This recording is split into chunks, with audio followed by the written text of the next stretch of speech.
میرے خلیل کے دل میں بچے کی محبت گھر تو نہیں کر گئی.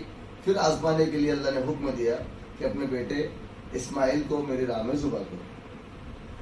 ابراہیم علیہ السلام کہہ رہے بیٹے کو یا بنی انی ارا فی الانام انی اذبحک فانظر ماذا تری. میرے بیٹے میں نے جو ہے خواب میں اللہ نے حکم دیا ہے, خواب میں دیکھو تجھ کو میں ذبح کر رہا ہوں, یہی اللہ کا حکم ہے, اب بتا تیری کیا رائے ہے.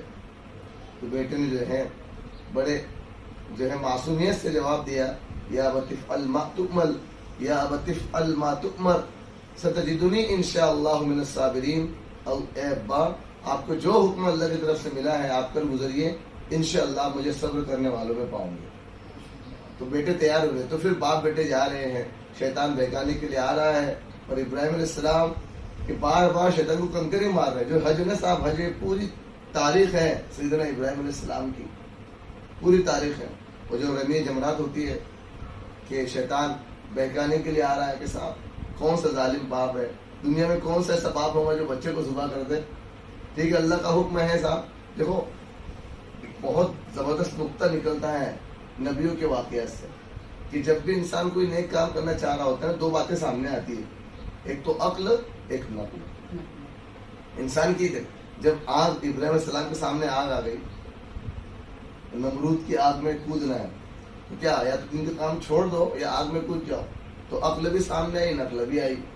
نقل یعنی اللہ کی بات جو منقول ہوتی چلی آ رہی ہے, تو اللہ کی بات کہ بھئی اللہ کا, جب اللہ کا حکم آ جائے تو پھر انسان اپنے سر کو جھکا دے. تو دو باتیں سامنے آتی ہیں, عقل اور نقل. تو عقل نے کہا کہ صاحب کا یہ کون سی بیوقوفی ہے کہ آگ میں چھلانگ لگانا ہے, تو اس لیے کوئی بات نہیں, ان کی بات مان لو اور اپنی جان کو بچا لو, جان بچیں گی تو پھر اور کام کر سکو گے دین کا. لیکن عقل نے کہا کہ نہیں, اللہ کا حکم آ گیا تو اللہ کے نام پر سب کچھ قربان. تو پھر عقل کی بات کو نہیں مانا, نقل پہ عمل کیا اور آگ میں چھلانگ لگا دی. تو اللہ نے کیسے کیا پھر کہ آگ کو گلے گلزار بنا دیا. وہی ابراہیم علیہ السلام جو ہے آگے جب زچہ اور بچہ دونوں کو چھوڑنے کا حکم ہوا کہ ایسی وادی میں چھوڑ دو, پھر دو باتیں سامنے آ گئی, عقل اور نقل. تو نقل اللہ کی بات تو یہ تھی کہ ہمارا حکم ہے اور ہمارے حکم کا تقاضا ہے کہ جب حکم آ جاتا ہے تو اپنا سر جھکا دو, بس اللہ کا حکم. لیکن عقل نے جو ہے کہا کہ نہیں ابراہیم, یہ کون سی بیوقوفی, 80 سال کی عمر میں اللہ نے جو ہے بیٹا دیا ہے اور تم ایسے ہی چھوڑ رہے ہو, ایسی وادی میں چھوڑ رہے ہو جہاں وہ مر جائیں گے اور جو ہے ان کو کھانے پینے کو بھی نہیں ملیں گا. لیکن عقل کی بات کو نہیں مانا, نقل کی بات کو مانا. عقل چیختی رہی, چلاتی رہی, اس کو چھوڑ دیا, دھیان نہیں دیا, اور آخر بچوں کو چھوڑ دیا. تو پھر کیا ہوا, اللہ نے جو ہے اپنے قانون, اپنی قدرت کے خلاف اور جو ہے انہیں جو ہے اللہ رب العزت نے ظاہر کے خلاف جو ہے ان کی مدد کی کہ ایڑی رگڑنے سے اللہ نے زمزم نکال دیا. اور پھر وہی آگے جو ہے ابراہیم علیہ السلام کو اللہ نے حکم دیا کہ بچے کو ذبح کرنا ہے. بچے کو لے جا رہے ہیں, بچہ بھی تیار ہے, شیطان بیچ میں آ رہا ہے, عقل بیچ میں آ رہی ہے کہ کون سا ظالم باپ ہوگا جو بچے کو ذبح کرے. صاحب بعد میں توبہ کر لینا, اللہ تعالیٰ غفور رحیم ہے. لیکن نہیں, کہ اللہ کا حکم ہے تو عقل کی بات پہ دھیان نہیں دیا. عقل چیختی رہی, چلاتی رہی. اللہ اکبر, کیا صاحب واقعہ ہے.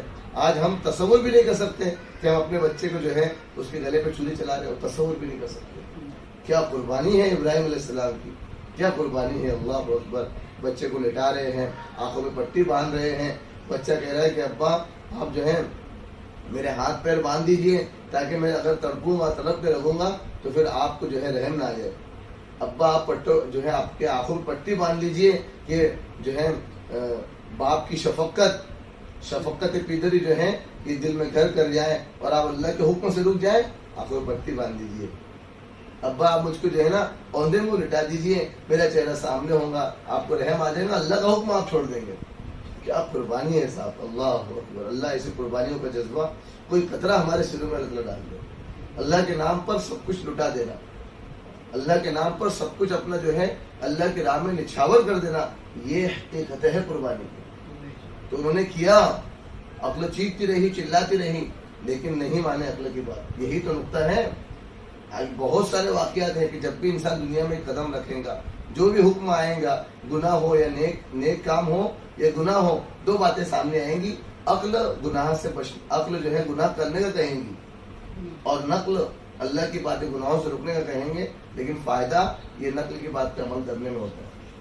تو پھر آخر ایسے ہی کیا, بچے کو جو ہے ذبح کر رہے ہیں, جو ہے چھری تیز کر رہے ہیں اور ذبح کر رہے ہیں بچے کو, لیکن گلا نہیں کٹ رہا. پھر آنکھوں میں پٹی باندھی تو چھری چل گئی, یہ سمجھے کہ بچہ ذبح ہو گیا, لیکن آواز تو میڈے کی آ رہی ہے. آنکھوں میں سے پٹی ہٹائی تو اسماعیل علیہ السلام بازو میں کھڑے ہوئے ہیں, جبرائیل علیہ السلام بازو میں کھڑے ہوئے ہیں, اور جو ہے جنت کا میڈا ذبح ہو گیا. اللہ رب العزت نے آواز لگا دی, وہ نادیناہ یا ابراہیم قد صدقت الرؤیا, ہم نے آواز لگائی ابراہیم تم نے خواب کو سچ کر دکھایا. تو ابراہیم علیہ السلام کی وہ قربانی اللہ نے قبول کی اور کہا امت محمدی میں قربانی واجب کر رہا ہوں کہ جو کوئی اس میں قربانی کرے گا تو وہ ثواب جو ابراہیم علیہ السلام کو اپنے بچے کے گلے پہ چھری چلانے پر ملا تھا وہ نہیں کیا. امت محمدیہ کے مالدار جو ہے لوگ جب قربانی کریں گے تو وہ ثواب جو ہے ان کو, جو ثواب ابراہیم علیہ السلام اور اسماعیل علیہ السلام کو ملا تھا, تو یہ وہی ثواب امت محمدیہ کو قربانی کریں گے, اللہ وہ ثواب عطا فرمائے. تو یہ حقیقت ہے, یہ تاریخ ہے قربانی کہ اللہ کے نام پر اپنا حق تو یہ تھا کہ ہم خود کو ذبح کر دیتے, لیکن خود کو ذبح نہیں کر سکتے تو کم از کم کہا کہ تم جانور پر اس کے گلے پہ چھری چلاؤ اور تصور کرو کہ میں اپنی جو ہے اپنی تمنائیں, اپنی خواہشات اور اپنا جو ہے سب کچھ یہ اللہ کے نام پہ ذبح کر رہا ہوں کہ اب سے میرا کچھ نہیں, مجھ سے کچھ نہیں, میں کچھ نہیں, I am nothing, I am nothing, I am some thing نہیں, آئی ایم نتھنگ, میں کچھ نہیں ہوں. جو کچھ ہے اللہ کا حکم ہے, جو ہے سر تسلیم خم ہے, جو مزاج یار ہے, یہی قربانی کی حقیقت ہے اور یہی قربانی کی تاریخ ہے. باقی مفتی صاحب آپ سے میں ایک سوال ہے, میرے لیے ہر ایک مومن کا ہے کہ قربانی کو لے کر تو ہر امیر ہو یا غریب ہو اس میں جذبہ تو ہے قربانی کرنے کا, لیکن آپ یہ بتائیے کہ قربانی کس پہ واجب ہے؟ قربانی مظہر بھائی, قربانی کے متعلق یہ مسئلہ ہے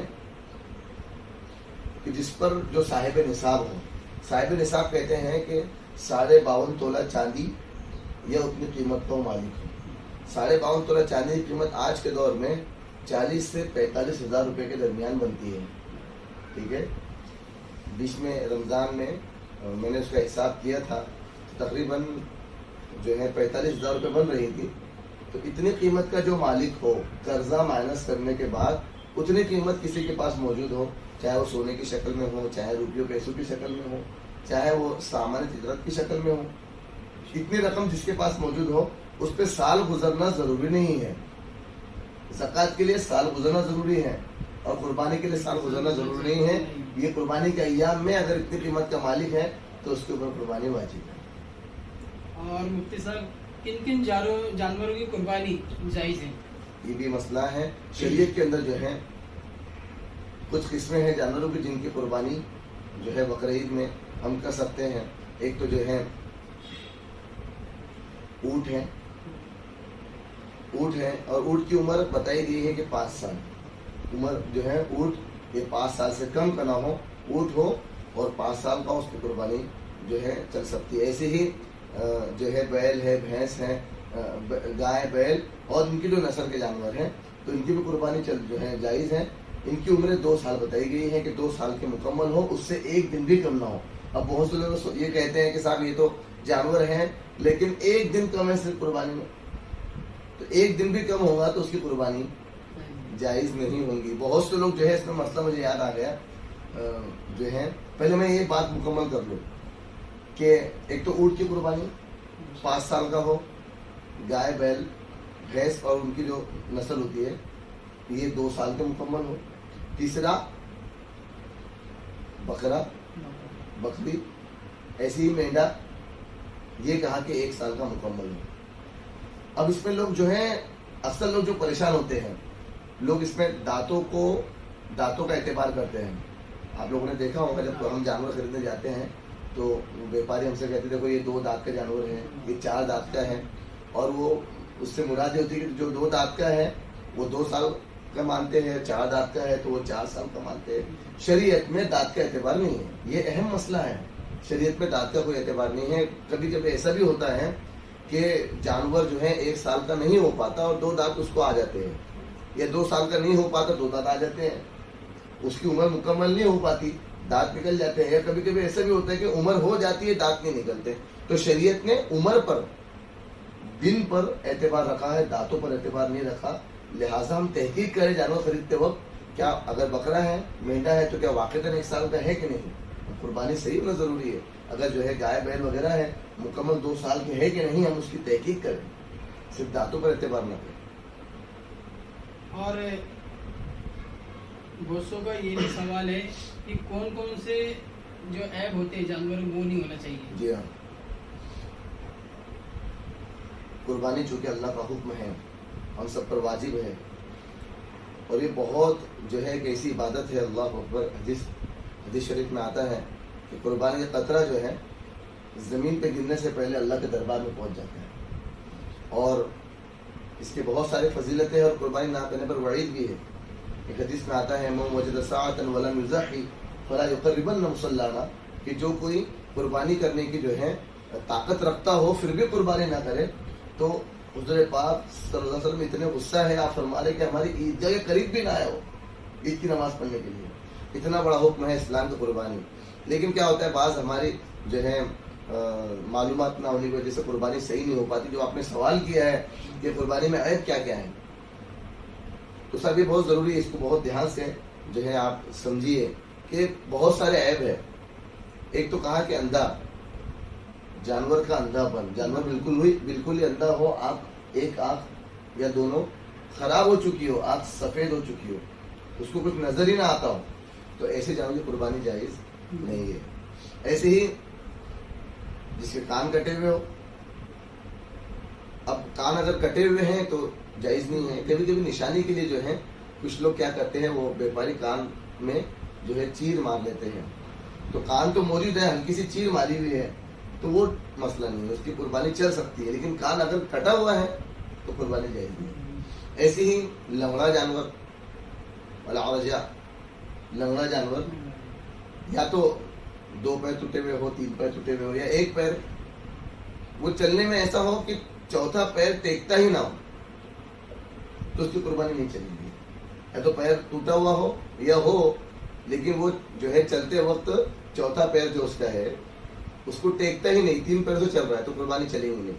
ہاں لیکن پیر میں زخم ہے, چوتھا پیر بھی اس سے بھی سہارا لیتا ہے, تو پھر چل سکتی ہے قربانی. ٹھیک ہے. ایسی اتنا دبلا کہ ہڈیوں میں گودا ہی ختم ہو گیا, اتنا دبلا جانور, یا جو ہے ایسا خارش زدہ کہ اس کا گوشت خراب ہو گیا, یا ایسے اس پہ زخم ہو کہ وہ زخم کے اس کا اثر ہڈیوں تک چلا گیا, گوشت تک چلا گیا, اس کی قربانی میں نہیں چلتی. ایسے ہی جو ہے دم بریدہ جانور, جس کی دم کٹی ہوئی ہو, دم اس کی کٹی ہوئی, اس میں اور تفصیلات ہیں, میں تو اجمالاً بیان کر رہا ہوں. دم بریدہ جانور جس کی دم کٹی ہوئی ہو.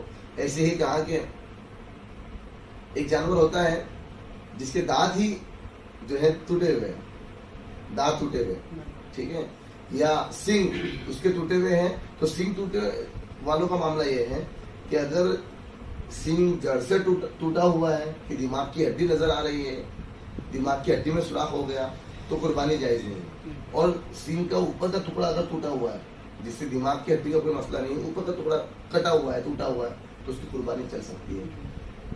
تو جو ہے ایسے اور بہت سارے جو ہے عیوب ہوتے ہیں. ایسا مریض بھی جانور نہ ہو بلکہ اچھا ہو, کیونکہ یہ حدیث پاک میں آتا ہے, فرمایا حضور پاک صلی اللہ علیہ وسلم نے کہ جو ہے اللہ کے دربار میں جانور کا جو ہے یہ کل قیامت میں تمہارے نیکیوں کے ترازو میں انہ لیاتی بشعورھا واظفارھا, کہ قیامت میں جو ہے یہ جانور اس کے ناخنوں کے ساتھ, اس کے کھروں کے ساتھ, اس کے چمڑے کے ساتھ, گوشت کے ساتھ, خون کے ساتھ قیامت میں آئیں گا اور تولا جائیں گا تمہارے میزان عدل میں.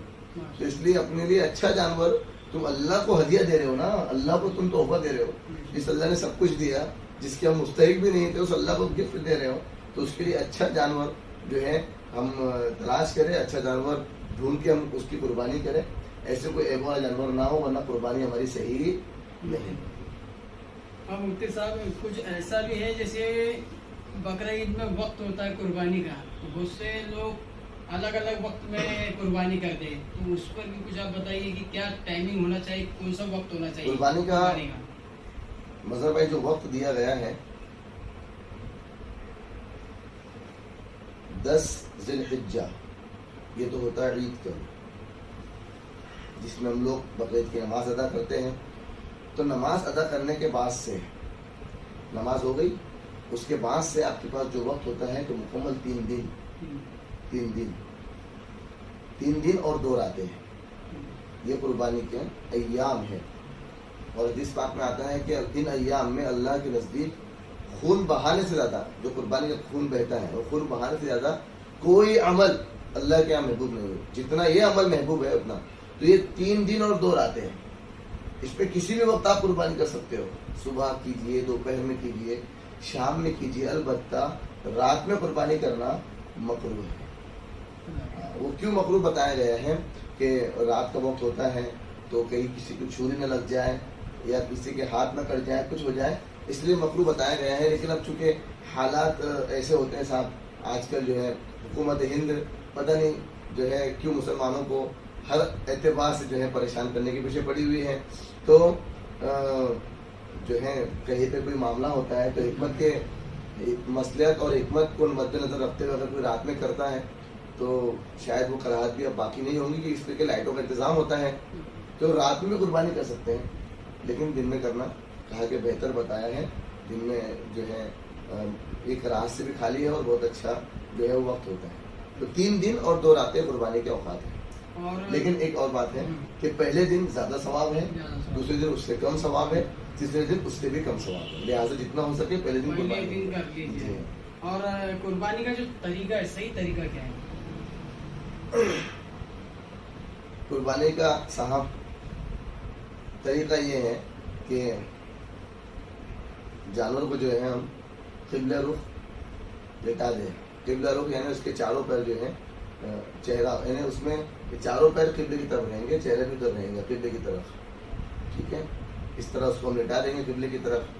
اور پھر جو ہے حدیث میں تو یہ آتا ہے، فرمایا حضور پاک کی جس کی طرف سے قربانی ہو وہ خود اپنے ہاتھ سے جانور ذبح کرے، وہ یا کم از کم وہاں کھڑا رہے، موجود رہے کہ اس وقت اس کو ثواب ملے گا.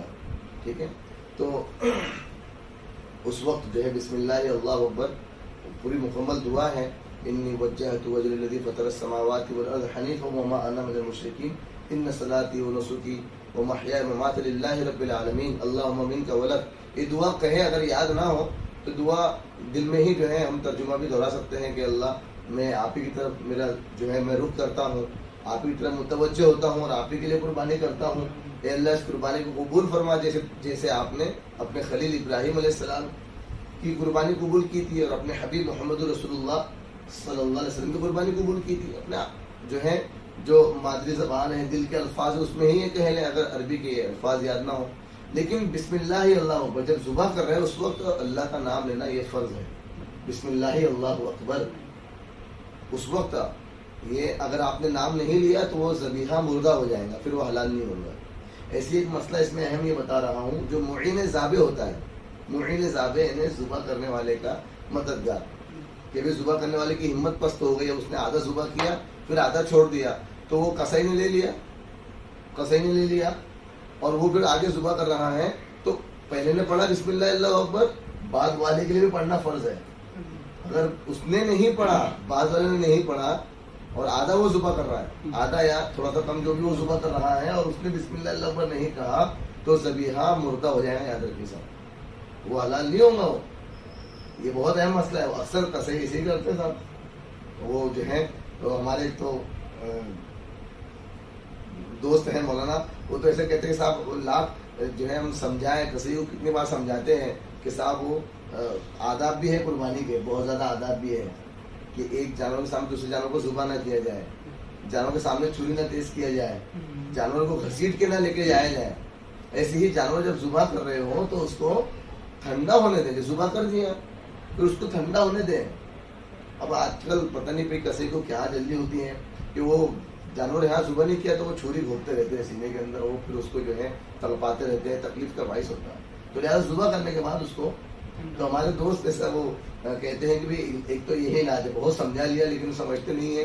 یہی علاج ہے کہ جس کھوٹے سے ہم نے جانور کو کھولا ہے اب کسی کو 10 منٹ کے لیے اس کھوٹے سے باندھ دیا جائے کہ صاحب آپ ذرا ٹھنڈا ہونے دو اس کے بعد ذبح کریں گے. لیکن بہرحال یہ ایسا کرنا چاہیے، آداب ہے، تکلیف پہنچانا نہیں چاہیے. فرمایا حضور پاک صلی اللہ علیہ وسلم نے جانوروں پہ اچھی طرح سواری کرو اور ان کو اچھی طرح کھاؤ. ذبح کرنا ہے تو نرمی کے ساتھ میں ذبح کرو، پانی وغیرہ پلا دو، بھوکے پیسے ذبح کرنا بھی غلط ہے. تو اور اس میں 4 رگیں کٹنا ضروری ہے صاحب. ذبح کرتے وقت جو 4 رگیں ہوتی ہے، ایک تو ہوتی ہے حلقوم جس سے غذا جاتی ہے، اس کو حلق کہتے ہیں. اس کے پیچھے ایک جو ہے رگ ہوتی ہے جس کو مرئی کہتے ہیں عربی زبان میں، جو خون کی رگ ہوتی ہے. اور نہیں، خون کی نہیں، وہ سانس کی رگ ہوتی ہے. اور آزو بازو 2 رگ ہوتی ہے جس کو مدجین کہتے ہیں عربی کے اندر. یہ خون کی رگیں ہوتی ہیں. تو یہ 4 رگیں کٹنا ضروری ہے. ہاں، یہ 4 میں سے اگر 3 بھی کٹ گئی تو بھی ذبیحہ حلال ہے. لیکن 2 ہی کٹی اور وہ مر گیا، ذبیحہ مر گیا، اور 2 ہی کٹ پائی تو پھر وہ حلال نہیں ہے. اس بات کا دھیان رکھیں. یہ 4 رگیں کٹنا ضروری ہے. یہ 4 رگیں کٹ جائے پھر اس کو چھوڑ دو، وہ ٹھنڈا ہو جائے، اس کے بعد پھر اس کی کھال نکالنا شروع کرو. لیکن آج کل تو پتہ نہیں، کسے صاحب بہت جلدی بچاتے ہیں، تو اس کا دھیان رکھنا ضروری ہے. اور ذبح کرتے وقت بسم اللہ اللہ اکبر کہنا یہ کیا ہے؟ فرض ہے. کوئی نہیں کہیں گا تو ذبیحہ حلال نہیں ہے. مفتی صاحب، قربانی تو ہو جاتی ہے، لیکن اس کے بعد میں جو اس کا گوشت ہوتا ہے اس کا کیا طریقہ ہوتا ہے تقسیم کا؟ جی ہاں، سب سے پہلی بات تو یہ ہے کہ دیکھیے تو ہے قربانی، یہ تو اللہ کے دربار میں ہم ادنا غلاموں کی طرف سے جو ہے ہم کیا اور ہماری اوقات کیا کہ ہم اللہ کو کچھ تحفہ دیں. لیکن اللہ ہی نے موقع ہمیں عنایت کیا ہے کہ اللہ تعالیٰ یہ جو ہے تحفہ دینے کا ہم کو موقع مرحمت فرما رہے ہیں. تو اصل تو اس کا حق تو یہ تھا کہ جو ہے پہلے زمانے میں یہ ہوتا تھا صاحب کہ جو قربانی ہوا کرتی تھی تو پھر وہ قربانی جو ہے آسمان سے آگ آتی تھی اور قربانی کو جلا دیتی تھی. تو آگ آ گئی، قربانی جو ہے جل گئی، تو اس کا مطلب یہ تھا کہ قربانی اللہ نے قبول کر لی ہے. اور جس کی قربانی کو جو ہے آگ نے نہیں جلائی تو مطلب یہ تھا کہ اس کا قربانی قبول نہیں ہوئی. پہلے تو یہ تھا. حضرت آدم علیہ السلام کے دونوں بیٹے جو ہے حابیل اور قابیل کا جھگڑا اسی بات پر ہوا تھا. بہرحال پہلے تو ایسا تھا، لیکن پھر اللہ رب العزت نے اس امت کی خصوصیت ہے کہ صاحب تم قربانی دے رہے ہو، اس کے بعد جاؤ تم کو گوشت ہمیں دے دیا. یہ اللہ کی طرف سے مہمانی ہے.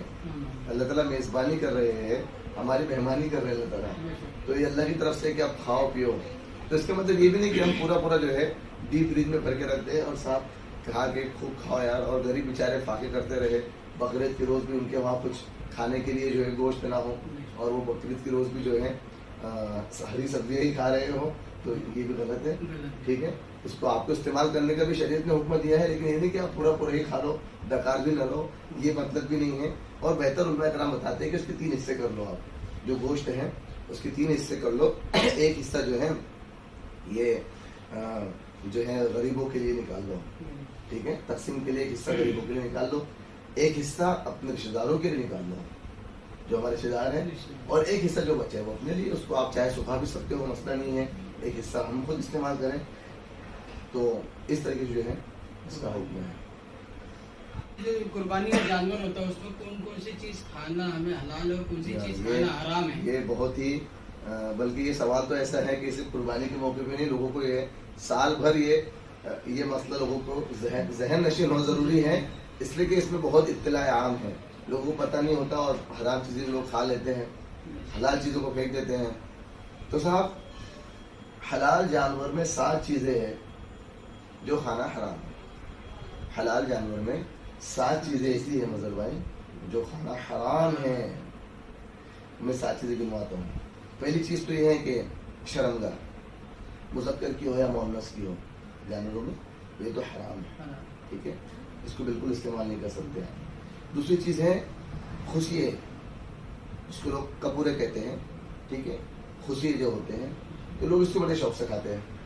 لوگ میں ایک تو مرتبہ میں گوشت لانے کے لیے گیا، کسی سے میں نے کہا کہ مولوی صاحب آپ تو یہ بتا رہے ہو، اور لوگ تو بڑے شوق سے لے جاتے ہیں اور بلکہ لے جانے میں جھگڑا کرتے ہیں. کوئی بھائی کہتا ہے میں نے نمبر لگا لیا، کوئی کہتا ہے بھائی میں نے کہا تھا آپ کو. تو لوگ اس کو تو علاج کے لیے لے جاتے ہیں. تو ایک حدیث میں ہے، فرمایا حضور پاک صلی اللہ علیہ وسلم نے کہ اللہ رب العزت نے کوئی حرام چیز میں اللہ نے شفا رکھی ہی نہیں. جو حرام چیزیں ہیں اللہ نے اس میں شفا نہیں رکھی، لہٰذا یہ کوئی بیماری کی دوا نہیں ہے. لوگ لے جاتے ہیں مردان کی قوت بڑھانے کے لیے وغیرہ وغیرہ کرتے ہیں. تو یہ صاحب یہ حرام چیز نجاست جو ہوتی ہے وہ بیماری ہے، اللہ نے اس پہ کوئی شفا نہیں رکھی، لہٰذا یہ بھی کیا ہے حرام ہے. ایک تو شرمگا ہو گئی، ایک کپورے ہو گئے خوشی جس کو لوگ کھاتے ہیں، یہ بھی جائز نہیں ہے بالکل.